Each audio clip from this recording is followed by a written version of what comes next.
Okay, Marge. Unmute. Unmuting. Can you hear me? Yes. Okay.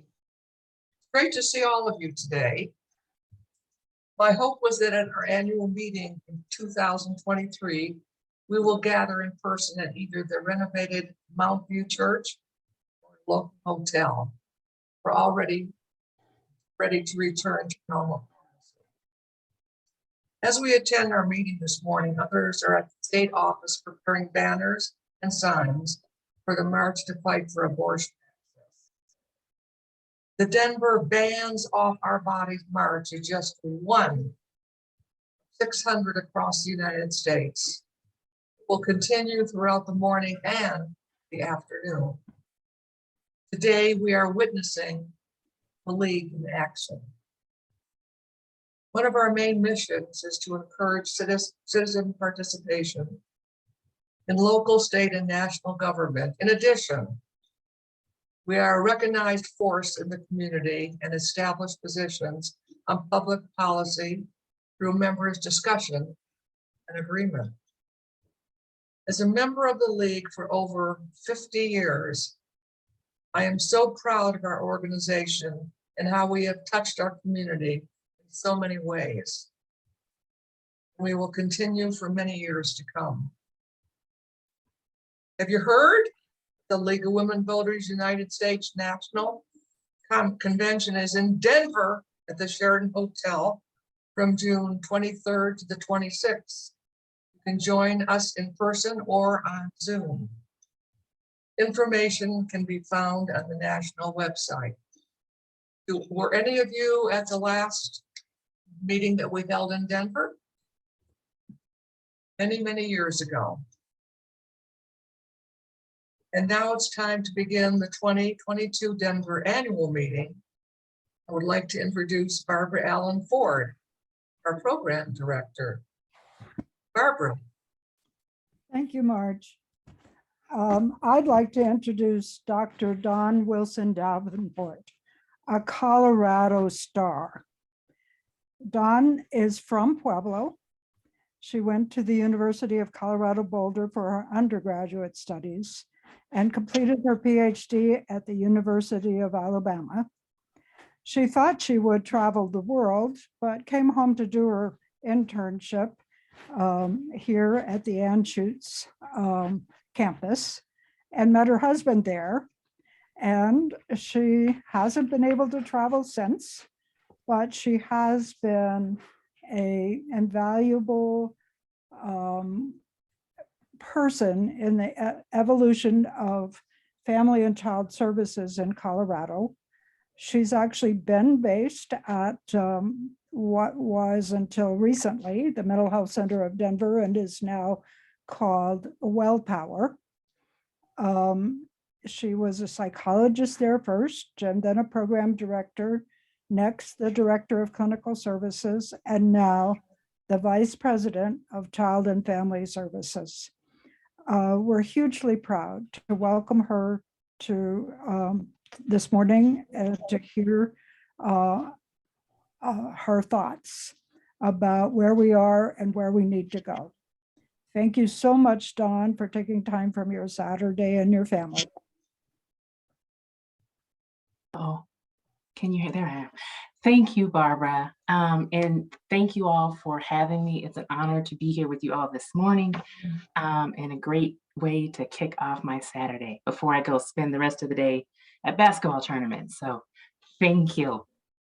So I am going to share my screen with you all and talk about child and family services. Can you all see the PowerPoint? Okay, thank you, Andrea. All right, well, that's just the first slide. That's just me. Nothing to see, nothing important to see there. So child and family services, a large part of what we do is systems-based work, right? So we're working with family systems and we're working with all of the other systems involved in children's lives. So school education systems, whether that's an early learning center, such as our play team. Our play team actually provide services in community mental health center, early learning centers. And they provide consultation and education. That didn't advance, sorry. There we go. Provide consultation and support for early learning centers. So whether it's classroom management, whether it's behavior management, whether it's just getting consultation around how to support parents who might be in need. We do a lot with ages 0 to 5 in this particular setting. We also have individuals that will go into non-traditional early learning centers that provide support, whether that's in-home childcare, whether that's a just kind of nursery type placement. There we go.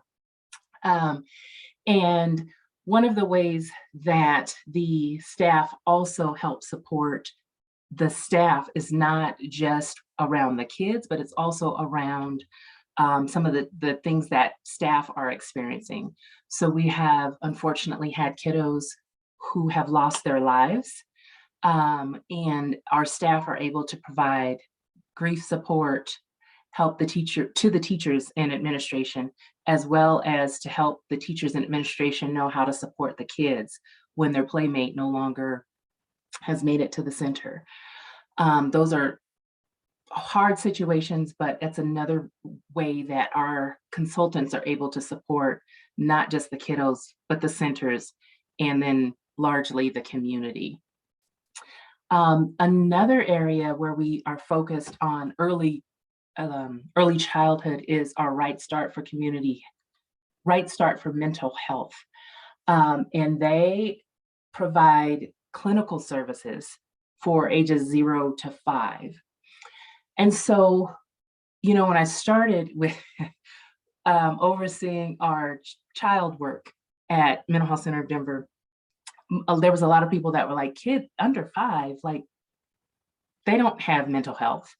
And for kids, aren't kids just little adults, and can't we just treat them like little adults? And the answer is no. Nope, you cannot treat kids like little adults. And you definitely can't treat the 0 to 5 population like older kids, because it's different. So our Right Start for Infant Mental Health team is, again, it's a clinical team. It's one of our outpatient services, and they focus on the relationship between the caregiver and the child or infant. So in traditional mental health, we typically have a person who's considered what they used to call our identified client.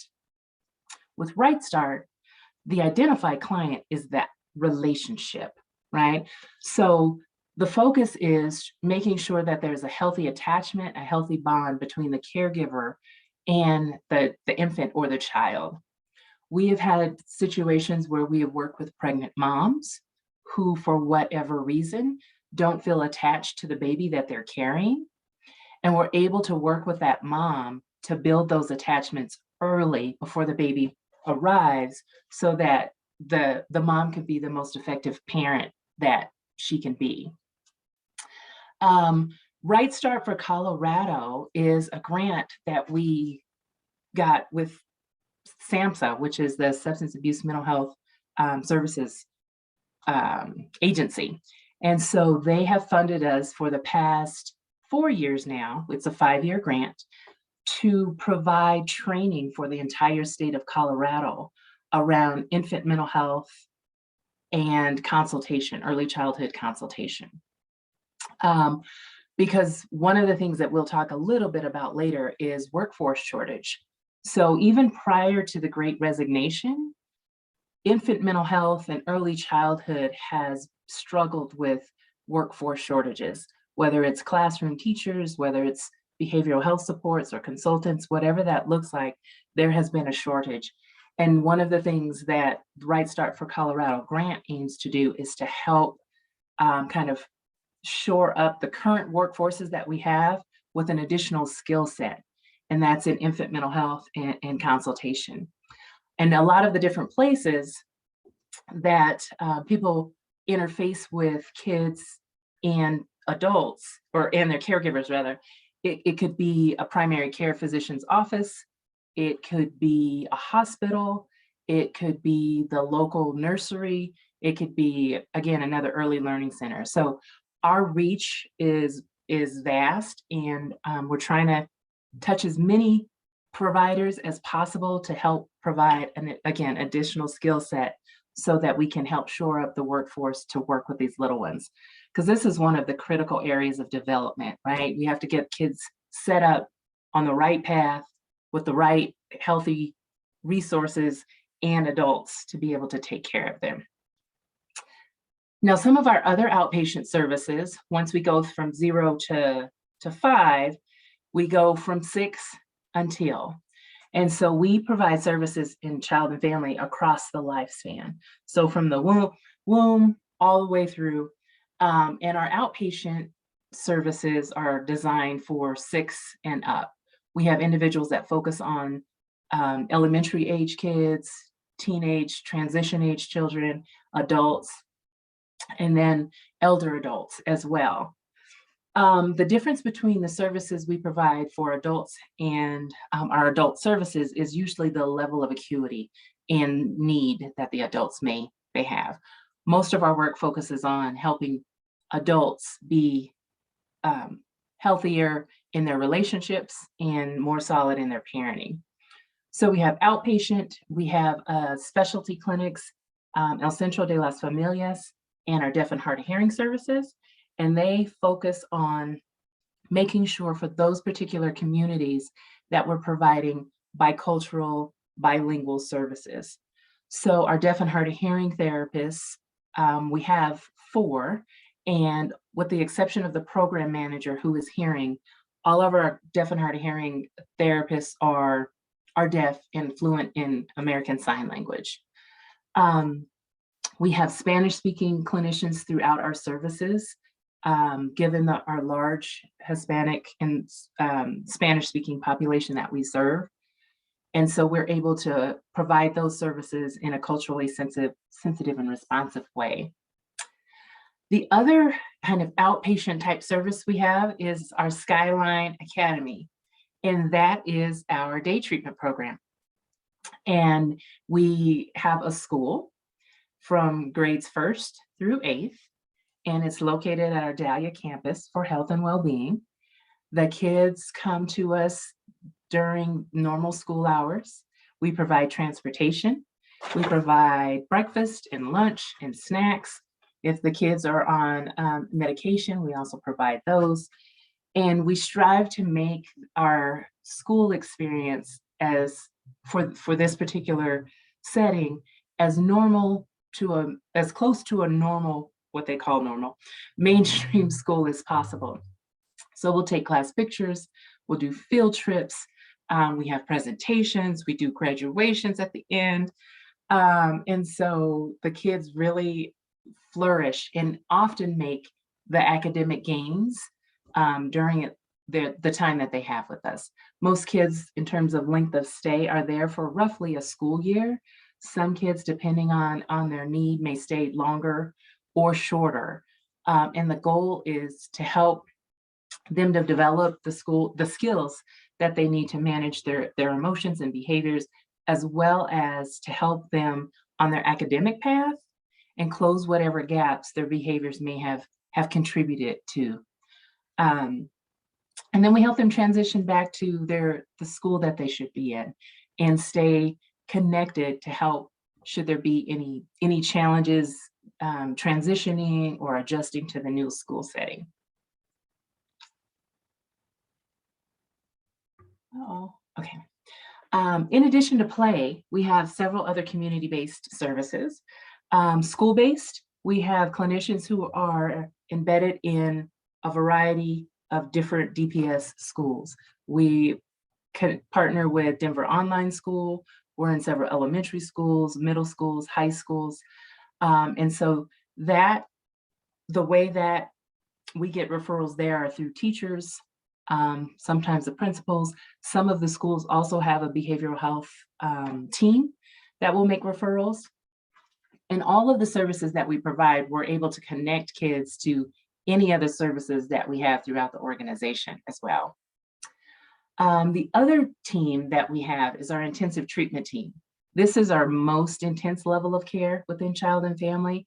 We have our clinicians that go out into families' homes and provide services there.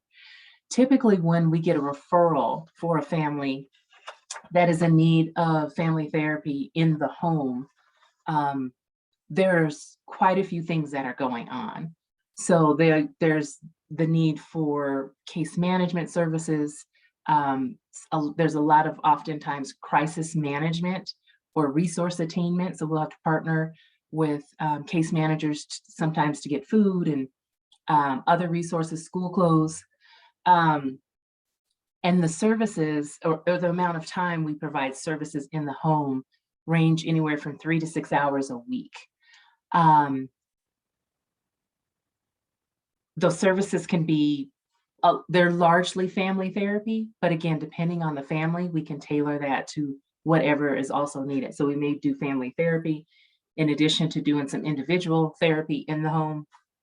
Clinicians are able to do stuff in the community with the families and the kids, whether it's that they need to go do the session at a school or a church or community center, or how to support them in the community. This team also partners with our juvenile justice partners. So Denver probation, diversion, pretrial release, and we provide services to those individuals who are involved in the juvenile justice system. This team is one of the teams that unfortunately tends to experience quite a bit of loss. These past few years have been quite trying and traumatic for this team. So considering the population that the team works with, we have lost quite a few youth to gun violence. Kids that have been involved in gangs and have been, unfortunately, have lost their lives. This team sees a lot of kids who have overdosed on fentanyl. We've had some successful overdoses, unfortunately. And we have some kids who have overdosed multiple times. And so this is the team that will help try and support the families in getting, whether it's Narcan, substance abuse services. We provide some of the substance abuse services, but some of the services that the kids need are connected with their juvenile justice involvement. And so partnering with juvenile justice and other community partners is really important, and supporting each other. So that team also supports one of our newer initiatives around suicide prevention. So our Stay Safe partnership is a grant that we receive from the Caring for Denver dollars, and it has allowed us to set up a clinic, no walls or anything like that, but we're calling it a clinic, where individuals kids who have attempted suicide can come and get wraparound services to help support them and the family around the suicide attempt and how to develop skills needed to move forward. So we have a medical provider, we have a clinician, we have case management, and again, they're able to tap into any other resource that we need. But that team provides intensive services once the kiddo shows up for our up to Mental Health Center of Denver for services. And it's intensive in the front end, and they continue to support them as they transition to our different levels of care. Another suicide prevention program that we have, or suicide awareness program, is our Vosi-Cortisone program. And we've had this program for 18 years, and it's an art-based program that allows kids in adolescence to engage with a mentor and an artist as a way of expressing their feelings. Prior to each new cohort, everyone goes through a training to learn about suicide awareness, and how to support someone who may be suicidal, how to get them connected with resources. And then at the end of the year, it culminates in an art show. These past few years, we have not been able to actually do the art show. And so we've had coloring books instead. And so all of the youth will contribute a drawing for the coloring books, and we'll give those out.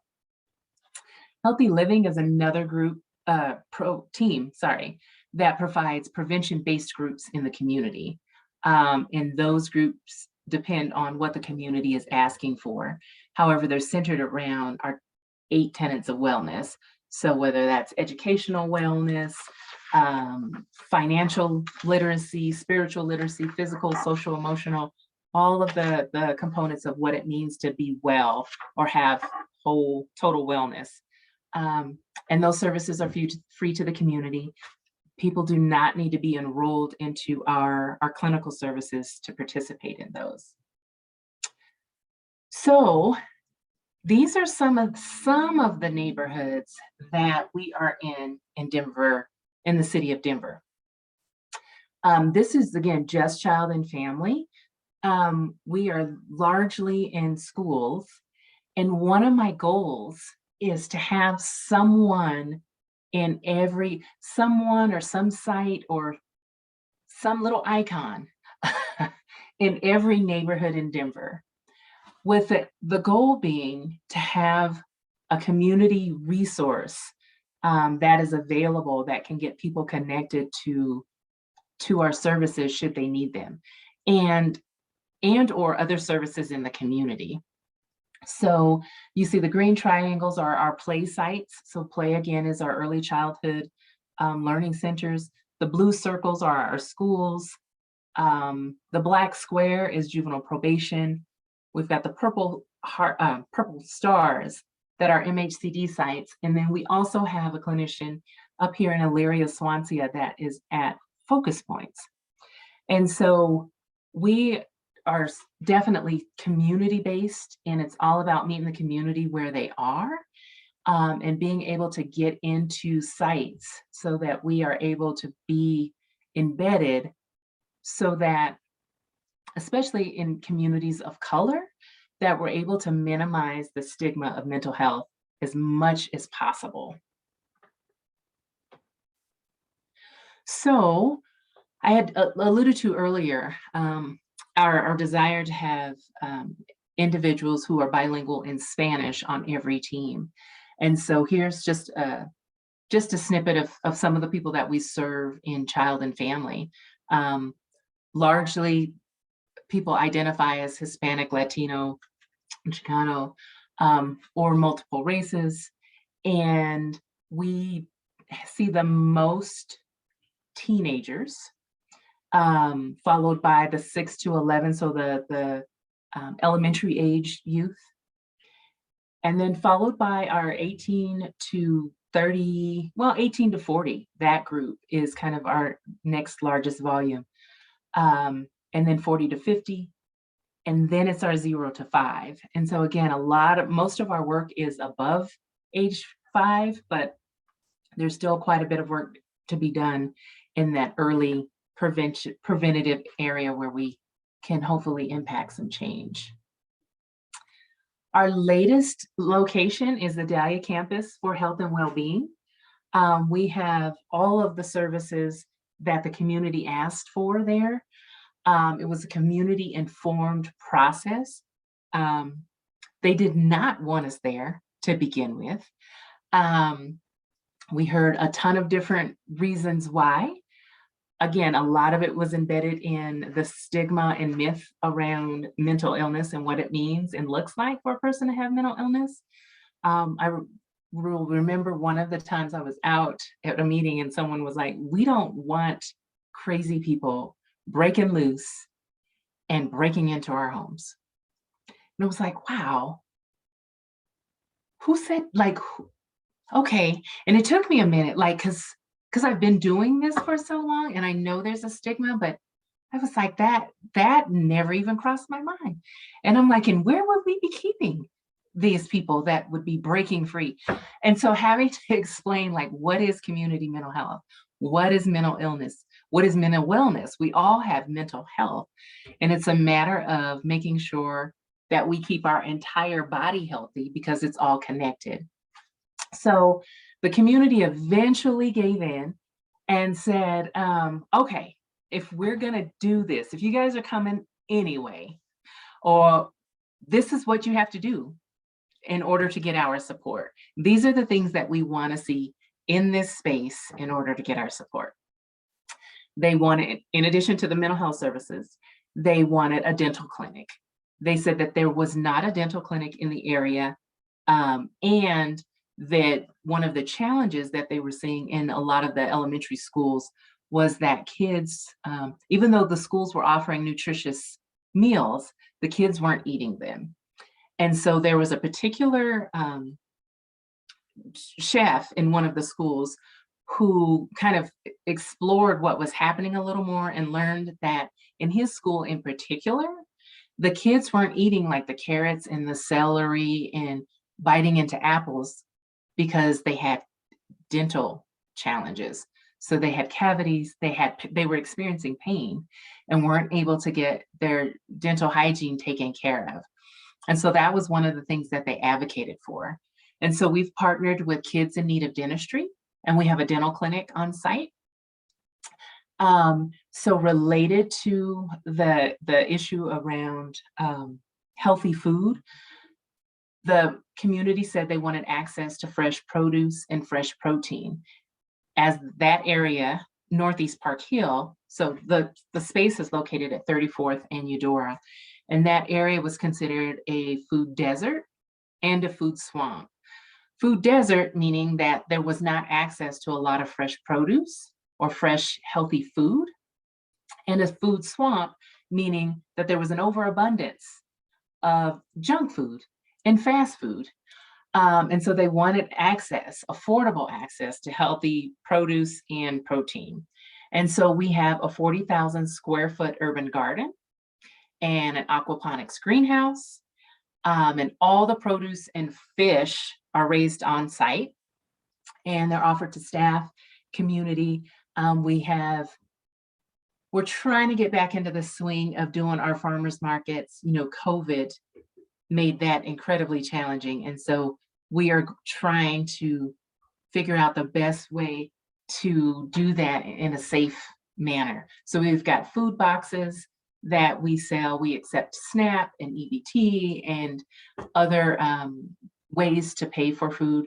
We have partnered with People's Community Food Box Pantry, and we provide a food pantry on Thursdays, and we will use the fresh produce and protein to supplement those food boxes as well. So the fish are tilapia. We had done tilapia and catfish together in the beginning. And we learned with our so fish are I'm a psychologist. And I don't know anything about fish. I didn't know anything about fish. And so one of the very early learning that we had around harvesting the fish, we had been growing the fish and they'd gotten big. And we were like, yes, let's get the fish out of there. Let's figure out how to harvest them. We were going to harvest them for a fish fry. We were doing an annual fish fry. And harvested a batch of fish. And we have a whole nother tank that we put them in so that they can, we can help kind of remove some of the chemicals from their system and flush their systems out. And when we did that, we moved them on through the process, and in order to slow their heartbeats, we have to chill them. And as part of that process, we're not sure what happened, but there were several other fish when we came in the next day that had jumped out of the tank and several others that had died. And so, of course, I was like, they are grieving.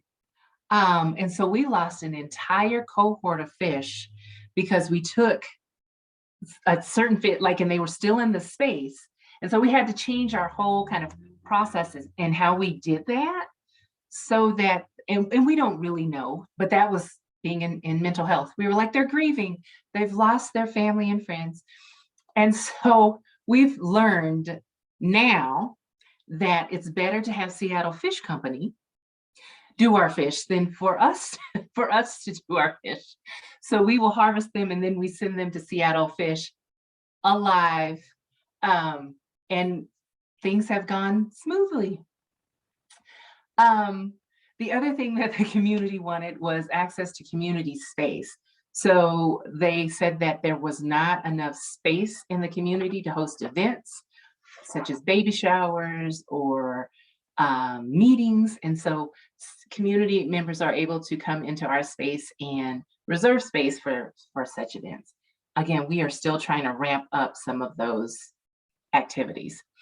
This is just a slide to show some of the areas, some of the community partners that we have. Again, Kids in Need of Dentistry, People's Community Food Projects helps us with our food pantry, Sewell Development Center. Forgot to mention the last thing that the community wanted was a preschool. And so an inclusive preschool. And so we partnered with Sewell Child Development Center. And so their school is directly below our school, Skyline Academy, and they share a fence, and Sewell oversees those services. We also partner with Mo Better Green Marketplace. So in addition to the 40,000 square foot farm, we also have community farms along the building. And those community farms allow the people that we serve access to fresh produce when they need it. We've had a mother who would get zucchini after every appointment. And when she would come back for the next appointment, she would bring us zucchini bread. And this particular year, we had made so much zucchini, we had to thank her and ask her to please stop bringing us zucchini bread because we ran out of people to give it to. We could not freeze it anymore. Like, it was that much. And so we encouraged her to share the zucchini bread with the rest of the community, which she did. And so the following year, then we figured out a plan. Like, if she was going to do that, then we would help with some of the baking ingredient, the cost of the baking ingredients and whatnot. And so it's been great for people to just be able to have access to it. My office used to be on the first level, and right outside of my office was a strawberry patch.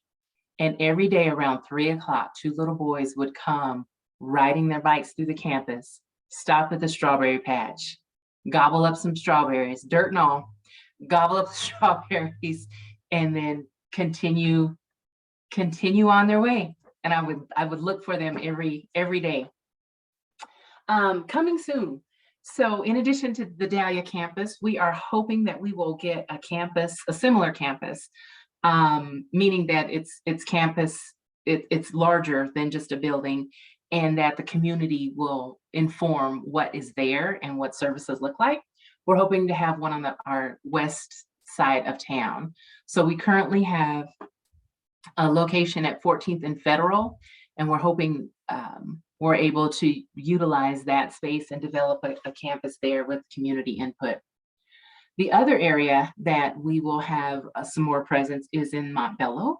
So we've partnered with the Montbello Organizing Committee, and we currently are in one of the schools there, Academy 360.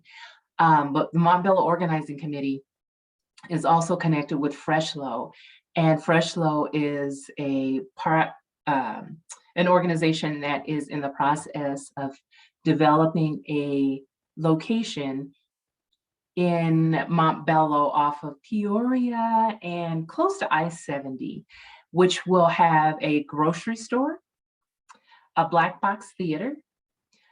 We would be one of the anchor tenants and provide behavioral health. And it would also have affordable housing on the upper floors. And so we're looking forward to that. So we've looked at the floor plans and the designs, and the hope is that that should be up and running by 2024. Right now, we're challenged like everyone else around cost. Everything continues to go up, and supply and demand, and of course, workforce shortages. So we'll see how that goes. So as an agency, a majority of our money comes in via Medicaid. So we are largely supported by Medicaid dollars, given that a large portion of our population is receiving Medicaid. After that, we get a smaller chunk of money from the state. And so those are we call those state general funds. And those funds allow us to see those individuals who do not have insurance. And it also fills in some of the gaps for where insurance does not reimburse the cost for some of the services that we provide. And then most of the money that is spent on staff. So we have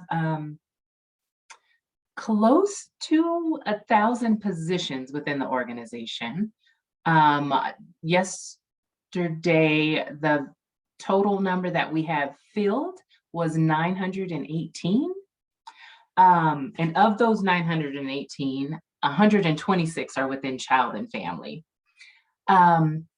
We just, in the end of last year, went through union negotiations and were able to raise salaries up to $50,000, regardless of the position. Everyone was going to make at least $50,000 a year. So trying to support everyone with having as close to as possible a living wage. You know, with costs continuing to rise, that continues to be one of our goals, but that was the first step in that effort. Talked some about workforce shortages. In addition to there not necessarily being enough people, one of the challenges that I experience within child and family is how niche some of the services are that we're providing. And so we had people leave, not just the agency, but we've had people leave the field during COVID. People were just burned out, weren't sure that they wanted to continue to do it.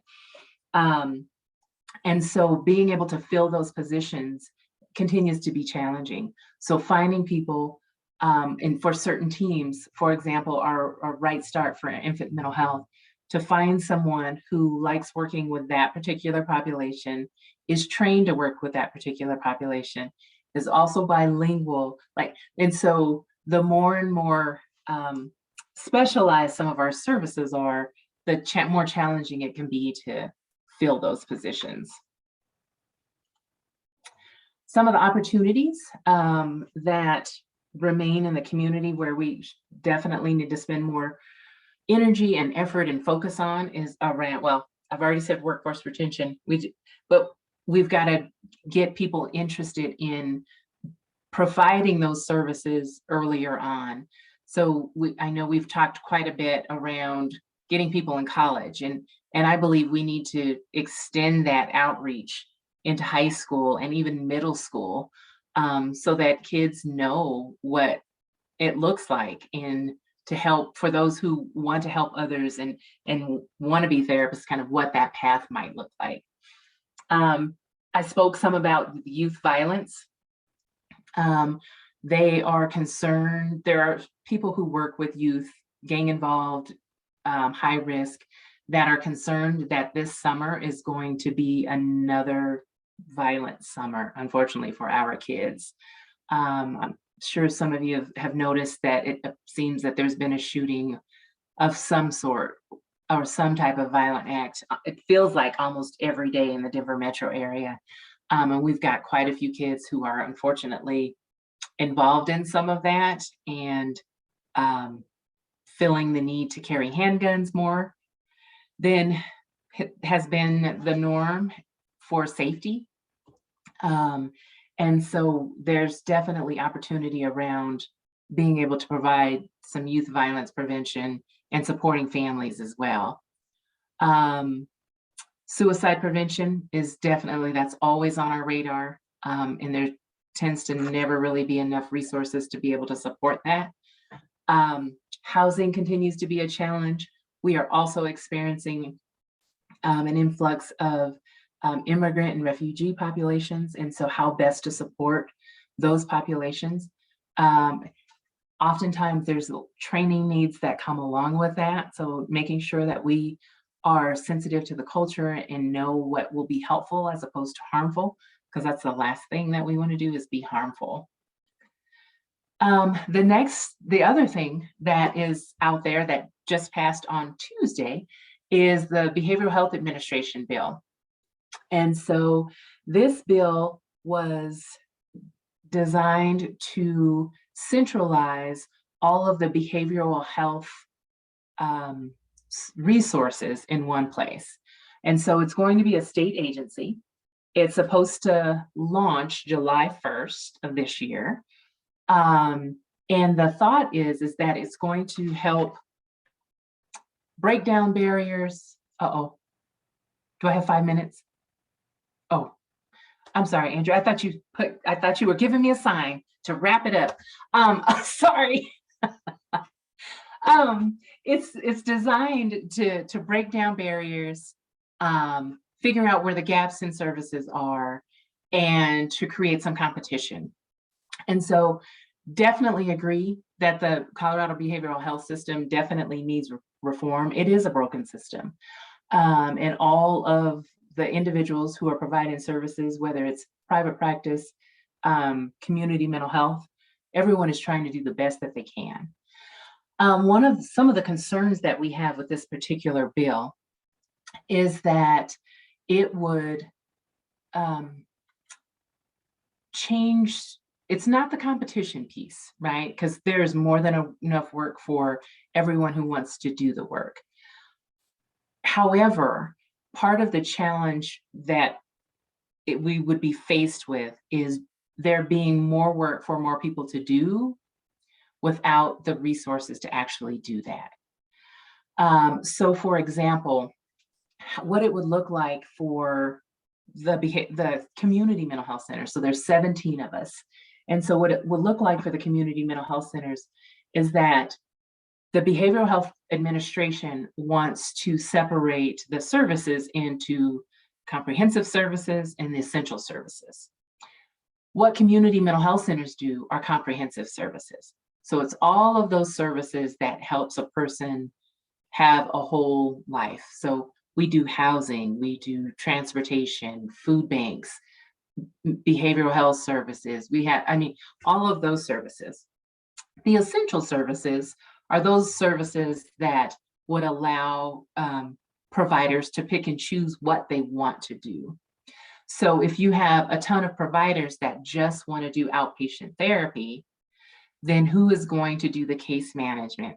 Who is going to provide services to those individuals who are home insecure, who need their injectable? Like, who's going to find them and drive them to their medical provider and get them a shot? So that's the biggest concern that we're trying to figure out. Then if those who want to do essential services only do the essential services, those resources will get allocated in that way, which then will leave fewer resources to do the comprehensive services. So our funding doesn't cover all of the services that we provide. So there's gaps there, and we are able to fill in those gaps in other creative ways. But if the resources aren't allocated according to the need, then that potentially could be a challenge. So the good thing, I think, though, is that even though this will roll out in July of 2022, July 1, we have a couple of years to figure out what it will look like and hopefully be able to keep, to change the system in a meaningful way and have resources to support that change. And then last but not least, I think Barbara let you all know that there have been some changes afoot. So starting in 2019, the agency, Mental Health Center of Denver, decided that it was time to rebrand. We said, you know what, we do more than just mental health. The terms mental health are a barrier for some. And so let's rebrand. Let's figure out what we want to be called. So we went through this whole process, then it stopped because COVID came, and COVID was like, yeah, we need you to do something different.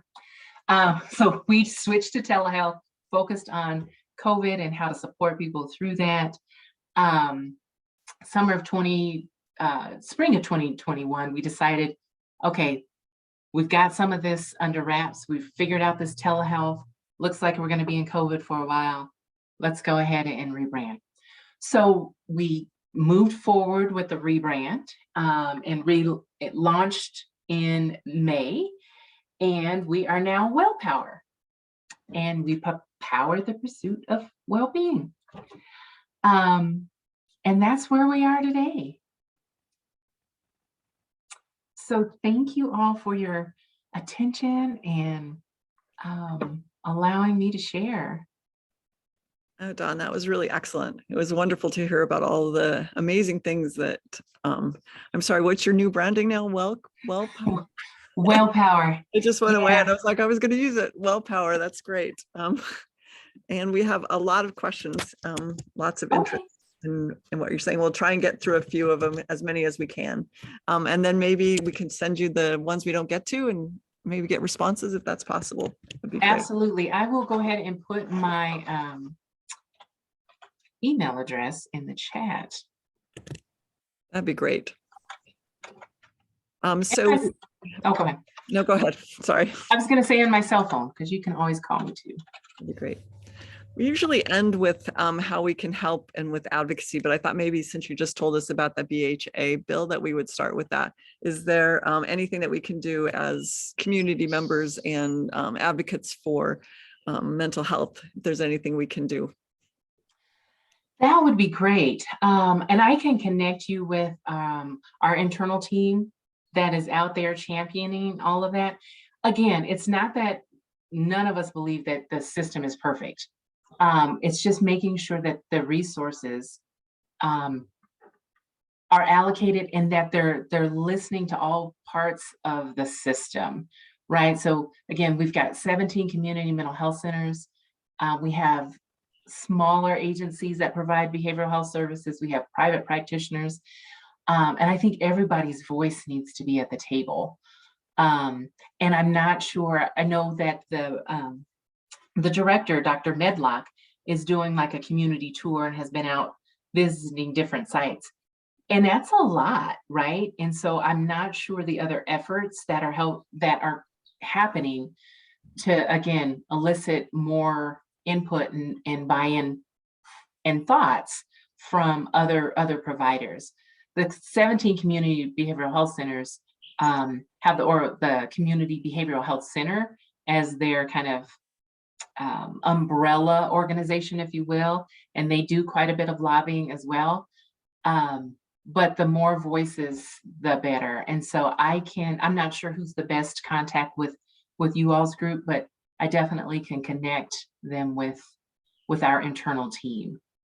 May I say something along that line? Yeah. Sure. Hi, This Tony. is Tony. I am the Director of Action and Advocacy for the state of Colorado for the League. And we would love to have some people who would volunteer to work on behavioral health issues. We didn't have anybody this year, so we didn't cover that topic very well. But if anybody has a desire to do that for the next session, contact me. And it's tony.larson@gmail.com. Thanks, Tony. You've done a huge amount of work in that area, I know. Several people asked about collaborations, Dawn. Are you collaborating with Children's Hospital? What's your relationship with the Denver Police Department? Two different. Oh, that's fine. That's fine. Children's Hospital, yes. So we've had multiple conversations with Children's Hospital. We had a brainstorming session around how both sides of the system could help support each other. So I had mentioned our intensive treatment team. That's where a lot of our kids who can't get into higher levels of care, that's where we hold them. And that's where a lot of our therapy services then kind of turn into crisis management. Because sometimes at that point, it's no longer about being able to do therapy. We're trying to keep the family safe. And so our conversations with Children's Hospital have been, okay, how do we get kids into the system? And Children's Hospital is like, we can't get kids out of the system because there's no place that will take them because they're also full. And so We have tried to figure out, this was during COVID, our most recent, the height, I keep saying during COVID, like we're not in it, I'm sorry. During the height of COVID, was around trying to figure out ways to help navigate. So we have a position that's currently vacant, hospital liaison position, that we are hoping to fill that will help us with some of the back and forth between children's. At the same time, there is a community navigator that's associated with Colorado Access. Colorado Access is our Medicaid provider, and that community navigator is working from the hospital end to help connect kids with services. So that's what our partnership is looking like now. It's conversations and what have you. We have not been able to do anything formally. During that last conversation, Children's had just lost quite a few staff due to burnout, and we were on we didn't know it at the time, but we were getting ready to head into a very similar situation. So staffing has been a challenge, and that is definitely on our books to, once we get our hospital liaison person hired, to connect and coordinate more closely. In regard to the police department, we have a co-responder team. That's on our adult side. Our co-responders are licensed clinicians that go out with the police and do ride-alongs and what have you with the police.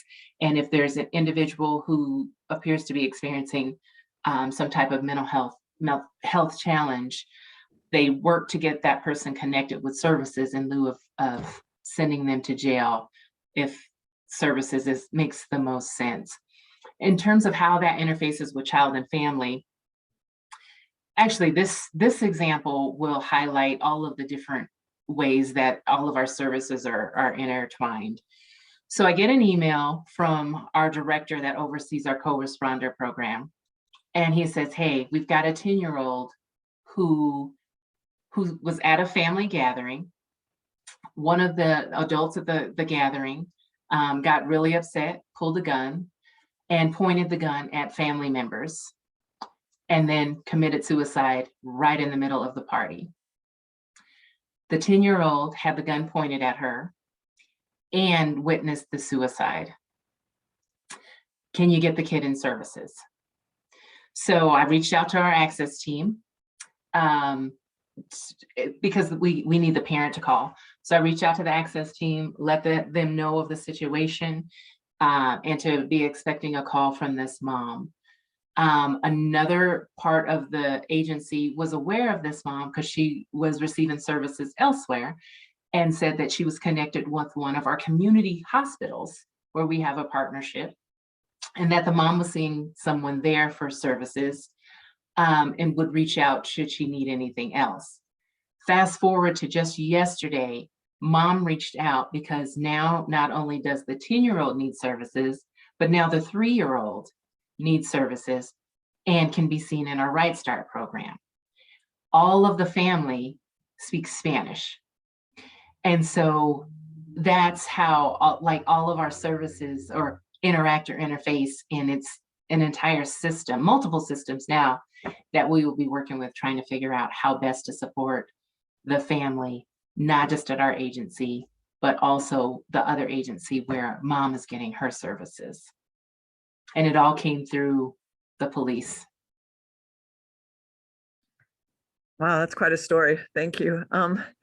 Someone had asked if you could put the last slide back up so that we could see your new branding, if you wouldn't mind, while we're talking. Oh yeah, sure. Y'all wanted to remember what it was like. We had questions quite a bit about Skyline at the beginning, about the age range at Skyline, and is Skyline funded by DPS, part of DPS? No, so Skyline, it's hard to say an age range because it goes for grade. We go from 1st grade to 8th grade. And not everyone's age necessarily aligns with their grades. So we have some kiddos who are in first grade who are like 7. And then we've had some 8th graders who were closer to 16. And so it's more about the grade and their developmental stage than their age so much. Does that help? Yes, sorry, I was on mute. Yeah, that Oh, helps. that's okay. And then funding, we don't receive funding for the, so our school is funded through Medicaid dollars.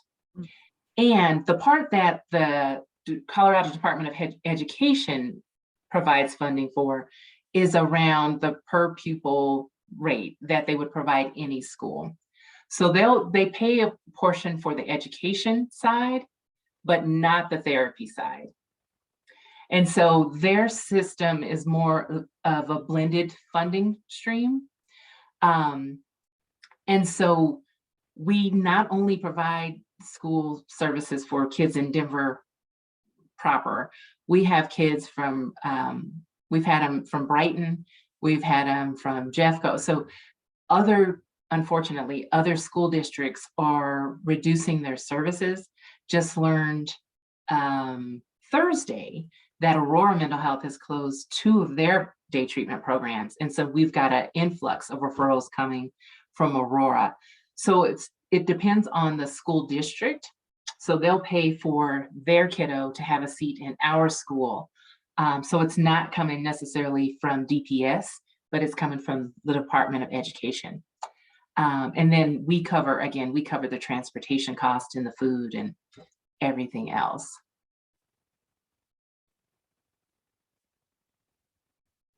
Oh, you're muted. I know. I think we have time for like one more question. It's constant, the mute thing, right? We had a lot of questions about access, and one specific one about need for inpatient acute care beds. Any thoughts on that? Oh yeah, we need in-care acute beds. We need residential beds. We need, we don't offer that service for kids and families. I've toyed with that notion. I think there are community partners that do it much better than I think I could do. And so I will support them in every way possible in that regard. And there are too few providers and too few beds for that need. Well, we want to applaud you for all that you do. I in particular love the Dahlia campus. I think it's an amazing place. So thank you so much for coming and talking with us and letting us know all of the wonderful things that you do. Sure, thank you. Now you all have my email and my cell phone, and so don't be strangers if you need anything. Great, thank you. All right, thank you. Thanks again for the honor to be here.